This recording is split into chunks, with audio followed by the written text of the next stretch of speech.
అతను నూలి అశోక్ అని చెప్పినాడు. అతని తండ్రి పేరు పెద్ద దిబ్బన్న 31 సంవత్సరం రామలక్ష్మి కొట్టాల ఆలగడ్డ టౌన్ అని చెప్పినాడు. ఎస్సీ కులం అతనిది. అదేవిధంగా మరో వ్యక్తి ఎన్ రవి తండ్రి నరసింహుడు 28 సంవత్సరాలు గజ్జలన్న మీది ఆలగడ్డ టౌన్ అని చెప్పినారు. ఆ తర్వాత వాళ్ళని గద్దించాడు కదా.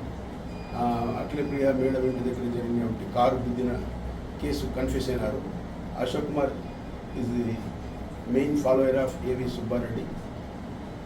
ఏవి సుబ్బారెడ్డి గత సంవత్సరం ఇదే టైంలో మన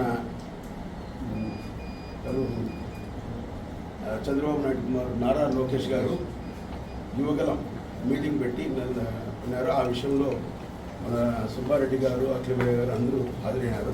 అక్కడ వాళ్ళ మధ్యలో మనస్పర్ధలు ఉండడం వల్ల అఖిలప్రియ మేడం దగ్గర ఉన్నటువంటి పెద్ద సుబ్బారెడ్డి అలీస్ నిఖిల్ ఎవరైతే గాయపడినారో అతను ఆ గలాటాలో అతని ముఖం మీద గుద్దినారు. ఆ గుద్దిన తర్వాత అతనికి రక్తం వచ్చింది, కొద్దిగా గాయాలన్నీ కూడా తెలిసింది.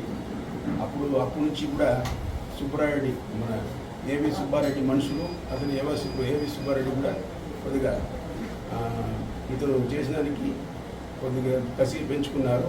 అది మనసులో పెట్టుకొని అశోక్ అనే అతను మెయిన్గా ఈ రవి ఆ కారుకు డ్రైవర్గా పనిచేస్తున్నాడు. ఇప్పుడు ఎవరైతే హైర్ చేసినారో ఆ నేరం జరిగే టయానికి ఈ రవి అనేతను ఆ కార్ డ్రైవర్గా పనిచేస్తున్నాడు. ఈ కారును మాలిక్ అని వాడు కూడా క్రిమినల్ హిస్టరీ ఉంది, నంద్యాల గ్రామస్తుడు. అతని ద్వారా హైర్ చేసుకున్నారు. అది ఇంకా విచారణలో తేలాల్సి ఉంది. అతను అరెస్ట్ అయిన తర్వాత ప్రస్తుతము నూలి అశోక్ మరి రవి ఇద్దరిని కూడా అరెస్ట్ చేసినాము.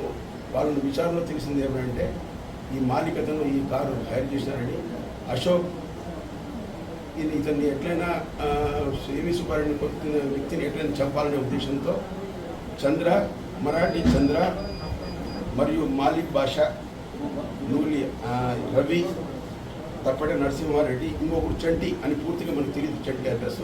వీళ్ళందరితో ప్లాన్ వేసి అశోక్ మాలిక్ బాషా తెచ్చిన కారులో వీళ్ళందరూ కూడా 6 మంది ఉన్నారనమాట. ఈ విషయం సుబ్బారెడ్డి గారికి కూడా తెలిపినారు.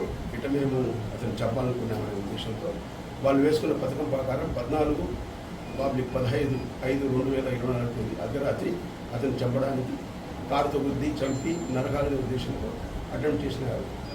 ఇది వాళ్ళు కన్ఫెస్ అయినారు. ఈరోజు అరెస్ట్ రేపు కోర్టుకు పంపిస్తాము. మిగతా ముద్దాయిల కోసం కూడా ఇన్ఫర్మేషన్ పెట్టినాము. త్వరలో కూడా అందరినీ అరెస్ట్ చేస్తాం.